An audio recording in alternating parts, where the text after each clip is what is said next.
योगी cabinet की अहम बैठक सुबह 11 बजे लोक भवन में होगी बैठक। कई प्रस्तावों पर लग सकती है मुहर। बड़ी खबर आपकी टीवी स्क्रीन पर आपको दिखाएंगे, जहां आज कैबिनेट की बैठक योगी आदित्यनाथ करेंगे। उत्तर प्रदेश कैबिनेट की अहम बैठक आज सुबह 11 बजे से होगी कैबिनेट की बैठक, यानी कि अब से कुछ ही देर बाद, लगभग 1 घंटे से भी कम का समय जब बैठक होगी। लोक भवन में होगी यूपी कैबिनेट की बैठक। बड़ी खबर आपकी टीवी स्क्रीन पर, उत्तर प्रदेश कैबिनेट की अहम बैठक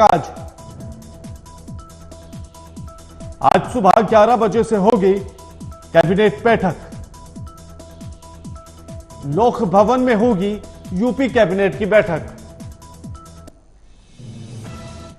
और इसी बीच एक और खबर की, इमरजेंसी के 50 साल पूरे, बीजेपी आज देश भर में करेगी प्रदर्शन। बड़ी खबर आपकी टीवी स्क्रीन पर, इमरजेंसी के 50 साल पूरे हो गए हैं और इसी के चलते बीजेपी आज देश भर में विरोध प्रदर्शन करेगी। इमरजेंसी को लेकर आपातकाल बरसी को काला दिवस नाम दिया गया बीजेपी के द्वारा।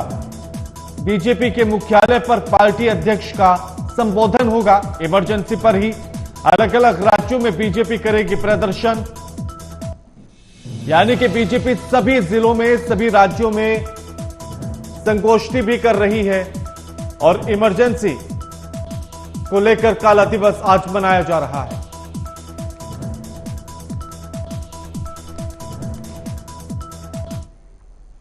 यूपी विधानसभा उपचुनाव में रहेगा बीएसपी का फोकस। कभी उपचुनाव न लड़ने वाली बीएसपी अब उपचुनाव लड़ेगी। बड़ी खबर आपकी टीवी स्क्रीन पर, उत्तर प्रदेश विधानसभा उपचुनाव में रहेगा बीएसपी का फोकस। अभी तक बीएसपी ने कोई भी उपचुनाव नहीं लड़ा, लेकिन इस बार बीएसपी उपचुनाव लड़ेगी। खिसकती जमीन और खोता जनाधार को साधने की तैयारी में जुटी बीएसपी। आकाश आनंद पर बसपा नेताओं की निगाहें।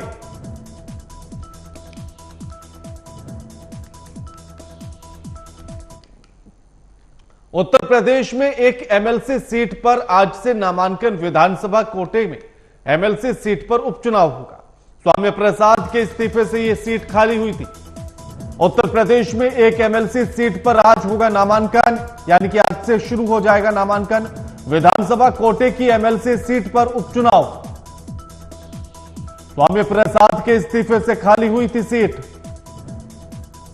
स्वामी प्रसाद मौर्य ने इस्तीफा दिया था। विधानसभा के सदस्य ही करेंगे वोटिंग।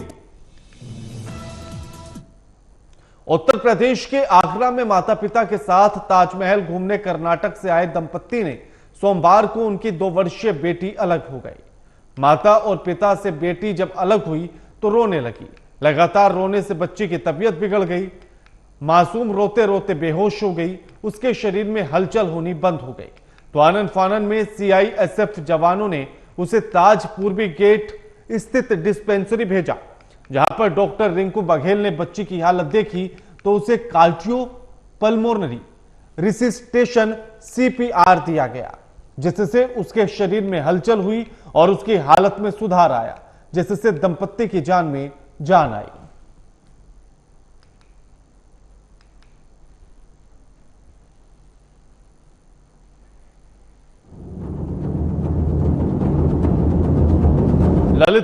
ललितपुर में ठेकेदार के द्वारा दिए गए पैसों के लेन देन पर आपस में श्रमिकों में झगड़ा हो गया। झगड़ा इतना बढ़ा कि श्रमिकों ने युवक पर चाकू से हमला बोल दिया। घायल युवक को इलाज के लिए अस्पताल में भर्ती कराया गया।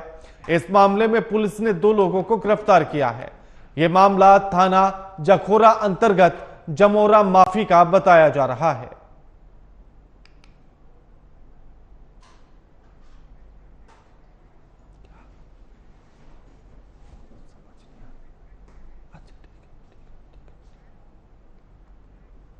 अब आपको सीधे लेकर चलते हैं दिल्ली, जहां आम आदमी पार्टी के सांसद संजय सिंह प्रेस कॉन्फ्रेंस कर रहे हैं। क्या कुछ कह रहे हैं आपको सुनवाते हैं।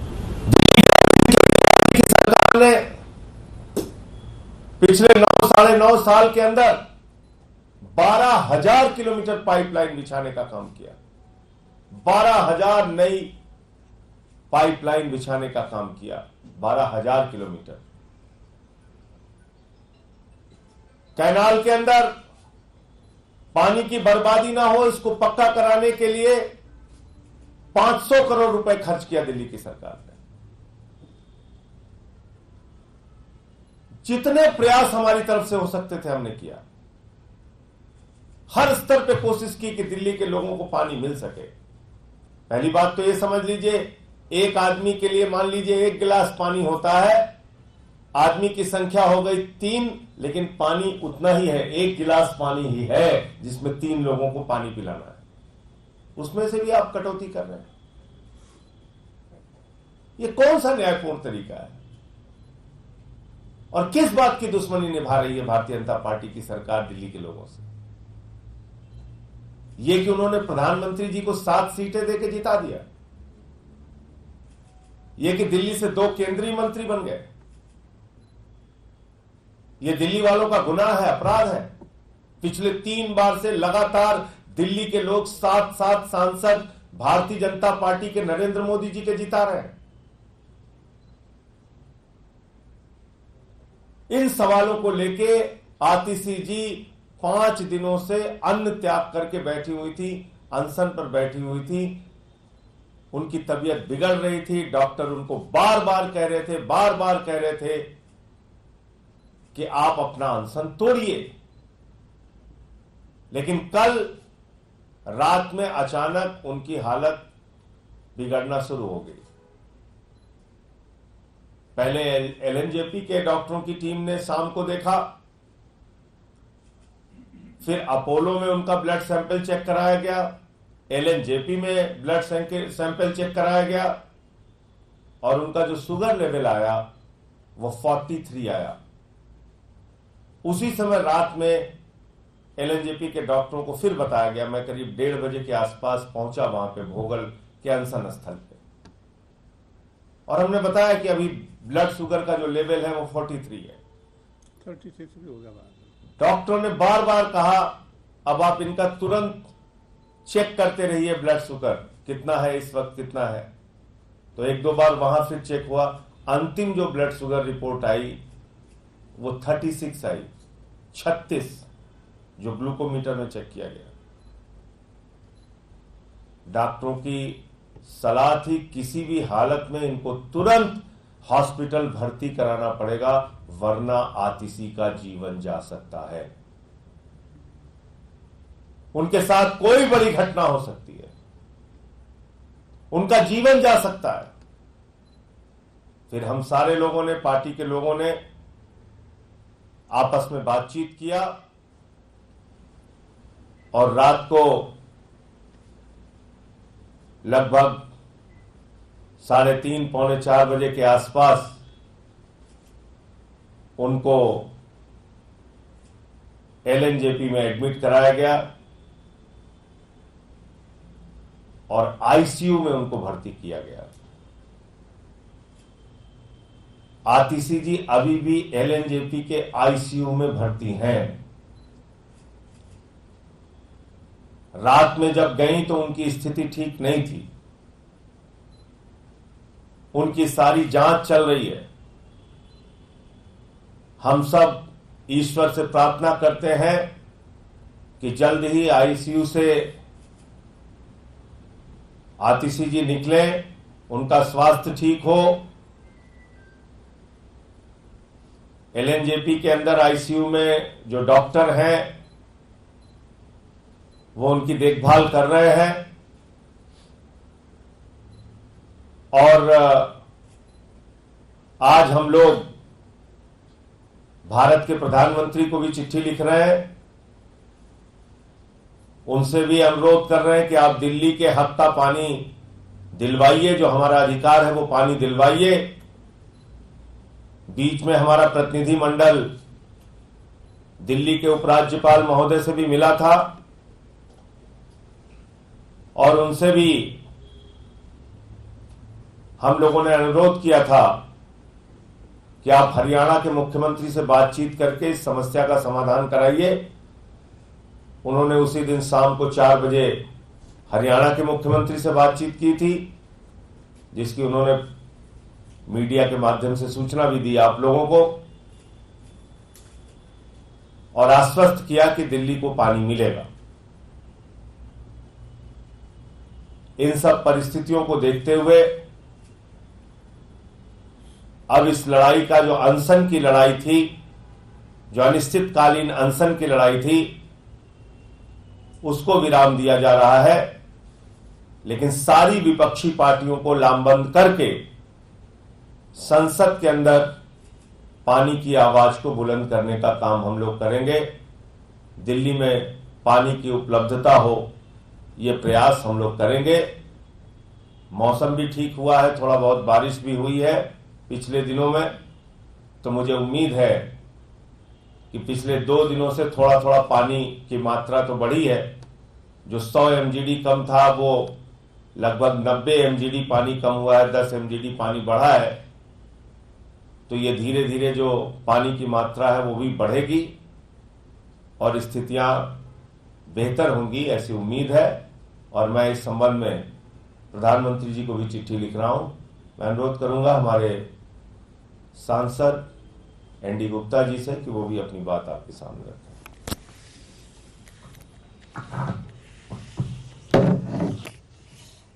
सभी पत्रकार साथियों को मेरा नमस्कार।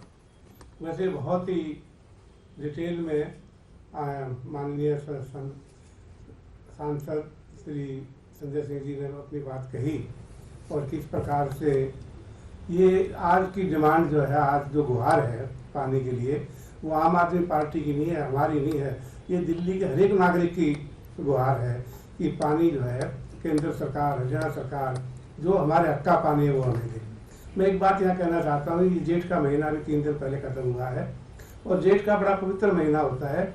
इसी में भी गंगा जी का भी अवतरित हुई थी, गंगा जी भी, और वो ये लेके हुई थी पानी की जो है किसी प्रकार की समस्या न हो। और आपने देखा जेठ के महीने में जो निर्जला एकादशी, दशहरा था, जगह जगह छबील लगाई जाती है, जगह जगह प्याऊ लगाई जाती है। इन सब चीज़ों को दरकिनार करते हुए आज केंद्र सरकार, चाहे हरियाणा सरकार, चाहे हमारे लेफ्टिनेंट गवर्नर दिल्ली के, सब ने इस बात को बिल्कुल जो है ध्यान न देते हुए दिल्ली को पानी के लिए तरसा दिया। और कोई मतलब जो नाजायज डिमांड नहीं है, जैसे अभी आदरणीय संजय जी ने कहा कि 1994 के एग्रीमेंट के हिसाब से जो एग्रीमेंट हुआ था उसके बाद 3 गुना पॉपुलेशन बढ़ गई है और हमारा पानी का इंटाइटमेंट उस हिसाब से बढ़ा। और ये बात जब हमारा दल मिला था, अभी सब जो है लेफ्टिनेंट गवर्नर जी, उनके संज्ञान में लाई गई ये बात कि आप इसको भी ध्यान रखते हुए, और नहीं तो इमीडिएटली पानी जो है, चाहे एक और इसमें कहने की बात है, हिमाचल प्रदेश भी पानी देने के लिए तैयार है, पंजाब से भी पानी ले सकता है, लेकिन पानी तो हरियाणा के माध्यम से आएगा, वो पानी में रोक लिया जाता है। कितना बड़ा अन्याय है आज दिल्ली वासियों के साथ। पानी का कहीं जगह अरेंजमेंट कर लीजिए आप, उसको तो आएगा हरियाणा से, हरियाणा ने कसम खाई कि पानी को नहीं जाने देंगे। तो अभी इन सब समस्याओं को देखते हुए अनशन की अतिथि जी गई माननीय मंत्री, जल मंत्री, उन्होंने भी डिमांड रखी। आज उनकी पोजीशन नहीं हॉस्पिटल में है, लेकिन आज जो है संजय जी ने भी आपके सामने समक्ष रखी बात कि हम जो है प्रधानमंत्री जी भी गुहार लगाएंगे, उनको भी चिट्ठी लिखेंगे और आने वाले समय में ये समस्या का हल हो जाएगा। तो ऐसा लगता है भगवान भी प्रसन्न हुए हैं।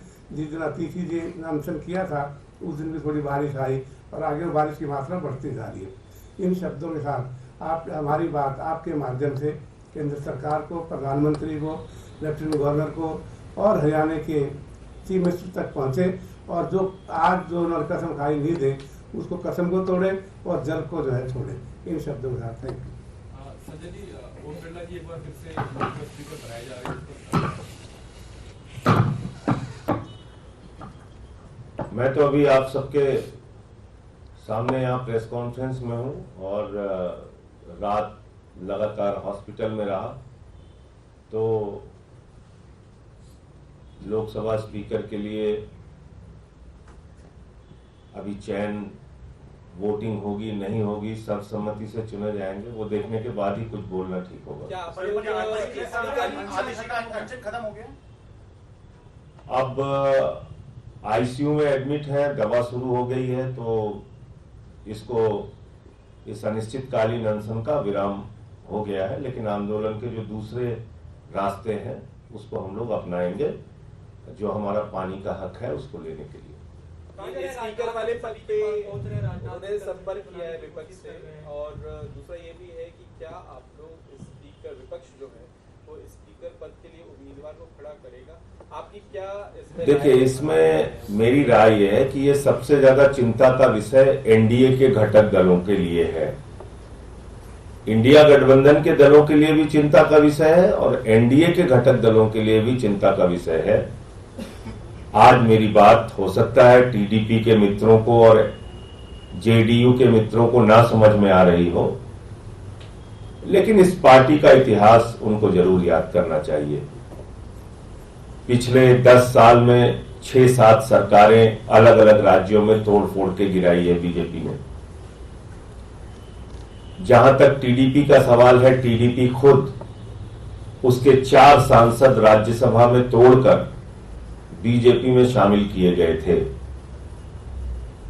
भारत के संसदीय इतिहास में पहली बार ऐसा हुआ कि लगभग 150 सांसद, जब ये चुनाव नहीं हुआ था उसके पहले का जो सत्र हुआ उसमें निलंबित करके बाहर किए गए थे। लगभग 150 सांसद दोनों हाउस के मिला के। तो आप कल्पना कर सकते हैं कि इन परिस्थितियों में स्पीकर महोदय अगर भारतीय जनता पार्टी के अनुरूप उनके हिसाब से काम करेंगे तो एनडीए के घटक दलों के लिए कितना खतरा हो सकता है और किस प्रकार से उनकी पार्टियों को खंडित विखंडित किया जा सकता है, ये सब होगा। आप लोग भी देखेंगे, हम भी देखेंगे। न कहीं आप जा रहे हैं, न कहीं मैं जा रहा हूं। तो इसके अलावा दूसरे जो मामले हैं संसद में, आप लोग क्या क्या मुद्दे उठाएंगे, क्या तैयारी आप लोग कर रहे हैं? पानी का एक तो आपने बताया कि आप लोग बात करेंगे विपक्ष। देखिए, सबसे बड़ा सवाल इस वक्त दिल्ली के लिए पानी का है। वो पानी का मुद्दा हम लोग उठाएंगे। पूरे देश के लिए सबसे बड़ा सवाल है नीट एग्जाम और पेपर लीक। पेपर लीक के कारण पिछले 2 वर्षों में लगभग 2 करोड़ बच्चों का भविष्य बर्बाद हुआ है, अलग अलग राज्यों में। आप गुजरात का ले लीजिए, राजस्थान का ले लीजिए, हरियाणा का ले लीजिए, उत्तर प्रदेश का ले लीजिए, मध्य प्रदेश का ले लीजिए। लगभग 2 करोड़ बच्चों की जिंदगी बर्बाद हुई है पेपर लीक के कारण। और अकेले नीट की परीक्षा में 24 लाख बच्चों ने फॉर्म भरा था। एक तो सबसे बड़ी आपकी कमाई हो जाती है फॉर्म भरने से, बहुत ज्यादा हुई है। दूसरी कमाई हो जाती है, वो बेचारे तैयारी करते हैं, पढ़ाई करते हैं, कोचिंगों में जाते हैं, उसके जरिए हो जाती है। तीसरी कमाई हो जाती है 500-500 किलोमीटर की यात्रा करके एग्जाम देने जाते हैं। और इन सब के ऊपर जो भ्रष्टाचार वाली कमाई होती है, जिसमें पैसा ले लेकर पेपर लीक करा के कुछ लोगों को चयन किया जाता है, ये तो खुला भ्रष्टाचार का खेल है। अब तो स्टिंग ऑपरेशन आ रहे हैं। अब तो खुद से अपराधी जो है वो आके एडमिट कर रहा है ऑन कैमरा, मीडिया के सामने भी और पुलिस के सामने भी, जांच एजेंसियों के सामने भी, कि पेपर लीक में उनकी भागीदारी थी। तो फिर एग्जाम रद्द क्यों नहीं हो रहा? पेपर लीक का जब पता चल गया तो एग्जाम रद्द क्यों नहीं हो रहा? नीट की पीजी का एग्जाम रद्द हो गया, पोस्टपोन हो गया। यूजीसी का एग्जाम रद्द हो गया। तो नीट का जिसका पेपर लीक साबित हो गया है, उसका एग्जाम रद्द क्यों नहीं किया जा रहा है? तो निश्चित रूप से ये कुछ मुद्दे हैं जो बड़े मुद्दे हैं और सरकार से हम लोग मांग करेंगे कि नीट का एग्जाम रद्द किया जाए। सर, एक खबर आई कि राम मंदिर बनने के बाद जो उसकी छत है मुख्य भवन की, वहां से पानी लीक हो रहा है बारिश का। वो तो पुजारी उन्होंने वो तो महंत का स्टेटमेंट रहा है। महंत जी का भी स्टेटमेंट मैंने देखा था, जो मुख्य पुजारी हैं वहां के। देखिए क्या है कि वो तो एक हमारे धार्मिक जो गुरु है, नई संसद में भी पानी आया था जब शुरू में।